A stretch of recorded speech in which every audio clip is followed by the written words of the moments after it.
காலை வணக்கம் மக்களே. டிஎம்எம்எல் ஷேக் சேனல் பார்க்குற எல்லோருக்கும் காலை வணக்கம். எப்பவும் போல் என்னோட ஒரே ரிக்வெஸ்ட் தான், ப்ளீஸ் சேனலை ஷேர் பண்ணுங்கள், சப்ஸ்கிரைப் பண்ணுங்கள், லைக் பண்ணுங்கள், கமெண்ட்ஸும் போடுங்க. இங்கே மட்டும் இல்லை, Instagram, X, Facebook 4 social media பிளாட்ஃபார்ம்ஸையும் டிஎம்எம்எல் ஷேக்கை சப்ஸ்கிரைப் பண்ணுங்கள், ஃபாலோ பண்ணுங்கள், லைக் பண்ணுங்கள், ஷேர் பண்ணுங்கள், கமெண்ட் பண்ணுங்கள். இன்றைக்கி ஒரு புதுசாக ஒரு ப்ரோக்ராம் பண்ணணும்னு எனக்கு ஆசையாக இருந்துச்சு, ஒரு வீடியோ போடணும்னு இருந்தது. அப்போ என்னடா பண்ணும்போதுன்னு சொல்லும்போது எல்லாருக்கும் சமையல் மேலே ஒரு இன்ட்ரெஸ்ட் இருக்கும். சமைக்க தெரியுதோ தெரியலையோ, ஆனால் எல்லாருக்கும் பசிக்கும், அதனால எல்லாருக்கும் சமைக்கணும்னு ஆசையும் இருக்கும். ஸோ அதனால இனிமேல் டிஎம்எம்எல் ஷேக்கில் எவ்ரி தேர்ஸ்டே, அதான் ஒரு வியாழக்கிழமையும் இன்றைக்கு ஒரு ரெசிபின்னு உங்களுக்கு நாங்கள் ஒரு ஃபுட் வீடியோ போட ஆரம்பிக்க போகிறோம். இதையும் ப்ளீஸ் லைக் பண்ணுங்கள், ஷேர் பண்ணுங்கள், சப்ஸ்கிரைப் பண்ணுங்கள், எங்களை தொடர்ந்து என்கரேஜ் பண்ணிக்கிட்டு இருங்க. அதே மாதிரி இந்த ஃபுட் வீடியோவில் வெறும் சமைக்கிறது மட்டும் இல்லை, ரெசிபி மட்டும் இல்லை, இதில் நீங்கள் வீட்டை எப்படி வச்சுக்கலாம், ஒரு காய்கறி நீங்கள் எப்படி கட் பண்ணலாம், என்ன அளவுக்கு தண்ணி வைக்கணும், என்ன அளவுக்கு நீங்கள் சாதம் எப்படி பண்ணணும், டிப்ஸுன்னு நிறைய விஷயங்கள் உங்களுக்கு சொல்ல போகிறாங்க. இந்த வீடியோ போடுறதுக்கு எனக்கு ஹெல்ப் பண்ணது அனிகாஸ் கிச்சன், அவங்களுக்கு நான் ரொம்ப தேங்க்யூ சொல்லிக்கிறேன். ஸோ வாங்க இப்போ வீடியோக்குள்ளே போடலாம். மறக்காமல் டிஎம்எம்எல் ஷேக்கை சப்ஸ்கிரைப் பண்ணுங்கள். இப்போ பாருங்கள் டிஎம்எம்எல் குக்கீஸ். ஹலோ குக்கீஸ், நமக்கு இன்னைக்கு என்ன ரெசிபி பார்க்கலாம்? ஓகே, சம்திங் நியூ அண்ட் அப்படிலாம் சொல்ல முடியாது, எதுவுமே நியூ இல்லை. இன்றைக்கி நம்ம என்ன ரெசிபி பார்க்கலான்னா, கிட்ஸுக்கு ரொம்ப பிடிச்ச ரெசிபி தான். ஸ்கூல்லேருந்து வந்தோன்னே என்ன சாப்பிடுவாங்க என்னென்னு எல்லாமாக்கு ஒரே டென்ஷன், எனக்கும் ஒரே டென்ஷனாக இருக்கும் டெய்லி. இன்றைக்கி ஒரு ஹெல்த்தியராக போகலாம் அப்படின்னு என்னோடய கிட்ஸுக்கு ஸ்கூல்லேருந்து வந்தோன்னே ஓகே ஒரு வீட் ஃப்ளார் வச்சு இன்றைக்கி ஒன்று பண்ணலாம் அப்படின்னு ஒரு ஐடியா இருக்குது. ஸோ இதில் ட்ரை பண்ணி பார்ப்போம். நம்ம நல்லா வந்தால் ஓகே, இல்லைனா ட்ரை பண்ணி பார்த்துட்டே இருப்போம். Okay, let us go. போகலாமா? ஓகே, இப்போ உங்களுக்கு எல்லாம் தெரிஞ்சது தான். இது கோதுமை மாவு. இது யூஸ்வலாக நம்ம வீட்டில் டெய்லி அரைச்சி நம்ம ஃப்ரிட்ஜில் வைக்கிற இட்லி மாவு. அதுக்கப்புறம் இது கொஞ்சம் தயிர் எடுத்திருக்கேன், அளவெல்லாம் டிஸ்கிரிப்ஷனில் கொடுக்குறேன், பார்த்துக்கோங்க. அதுக்கப்புறம் இது கொஞ்சம் கொத்தமல்லி நறுக்கி வச்சுருக்கேன், பொடிசாக நறுக்கி வச்சுருக்கேன், கொஞ்சம் இஞ்சி பொடிசாக நறுக்கி வச்சுருக்கேன், அதுக்கப்புறம் கொஞ்சோன்னு பச்சை மிளகா நறுக்கி வச்சுருக்கேன், தெரியுதுன்னு நினைக்கிறேன். அதுக்கப்புறம் ஆஸ் யூஷுவல் நம்ம வெங்காயம் பொடிசாக நறுக்கி வச்சுருக்கேன், அதையும். அதுக்கப்புறம் நம்மளோட உப்பு, சீசனிங் இல்லாமல் நம்ம இருக்க முடியாது இல்லை, உப்பு. அப்புறம் நம்மளோட ரெட் சில்லி பவுடர், கலருக்கு வேணும்.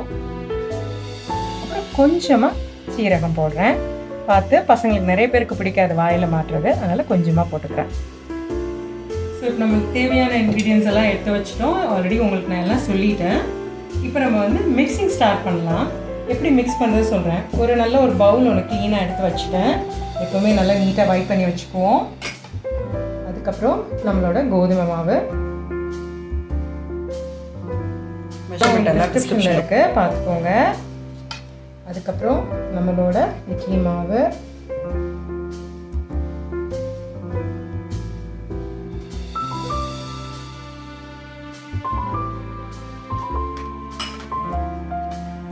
இது ஓரளவுக்கு புளிச்ச தயிர், ஏன்னா நம்ம இதில் எதுவும் போடலை. ஸோ அதனால் கொஞ்சம் ஓரளவுக்கு புளிச்ச தயிர் போட்டால் கொஞ்சம் மாவு பிடிக்கும் போது நமக்கு நல்லா போண்டா நல்லா பொங்கி வரும், அதுக்காக போடுறோம். அதுக்கப்புறம் நம்ம இது கொஞ்சம் இதோடய நம்ம வெங்காயத்தை போட்டுருவோம்.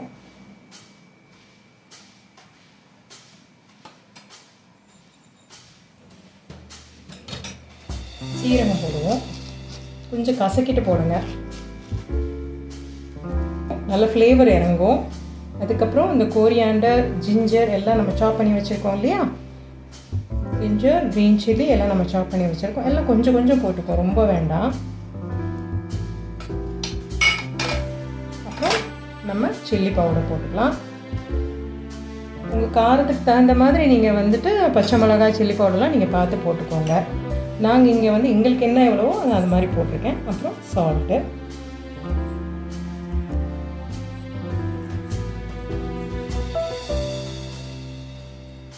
இது நல்லா நம்ம வந்து பிசைஞ்சுக்கலாம்.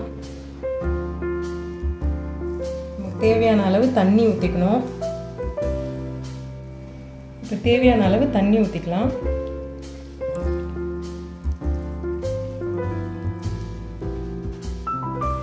வந்து நீங்கள் தண்ணியோட அளவு பார்த்துக்கோங்க. நான் இங்கே வந்து 1 கப் அளவுக்கு எடுத்திருந்தேன்.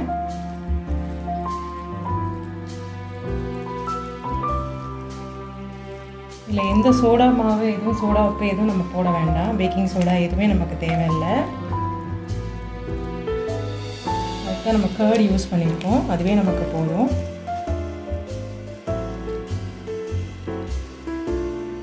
தேவையான அளவு தண்ணி ஊற்றிக்கலாம்.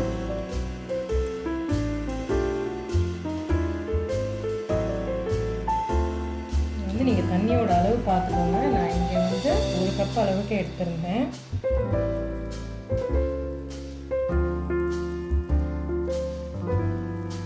ஸோ நம்ம ஏற்கனவே மிக்ஸ் பண்ணி இப்போ தான் வச்சுருக்கேன். இப்போ இதோட ஒரு மெயின் இன்க்ரீடியன்ட் ஆட் பண்ணணும். நம்ம ஆயில் நல்லா ஹீட் பண்ணி வச்சுருக்கேன். ஆயிலை பார்த்து கேர்ஃபுல்லாக எடுக்கணும். நீங்கள் இந்த ஆயிலை மேலே ஊற்றிடும். கிறிஸ்பினஸ்க்காக இது பண்ணுறோம். ஊற்றிட்டு நம்ம வந்து நல்லா மிக்ஸ் பண்ணிடுறோம்.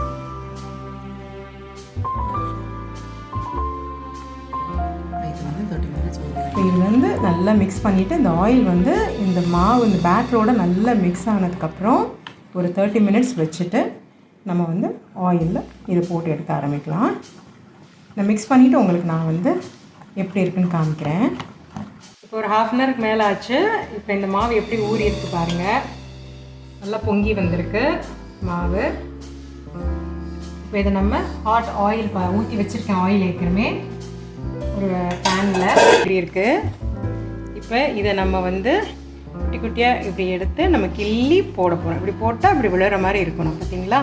வந்து நம்ம அதை ஆயிலில் போட்டு எடுக்கலாம் வாங்க. ஸோ இந்த ஆயில் வந்து ஹீட்டாக இருக்கான்னு பார்த்துக்கலாம். குட்டியாக நான் ஃபஸ்ட்டு ஒரு இது போட்டு பார்க்குறேன். ஆயில் ஹீட்டாக இருக்குது பார்த்தீங்களா? இந்த ஹீட் நமக்கு ஓகே. மேலே வந்துருச்சு பாருங்கள். அழகாக உப்பி வந்துருச்சு பார்த்தீங்களா? இந்த ஹீட் நமக்கு போதும். இப்போ நம்ம அழகாக ஒன்று ஒன்றா போட்டு எடுக்கலாமா? குட்டி குட்டியாக நம்ம போடலாம். நம்ம பாப்பா பிள்ளைங்களுக்கு எப்படி பிடிப்பாங்களோ வீட்டில் அது மாதிரி போட்டு எடுக்கலாம்.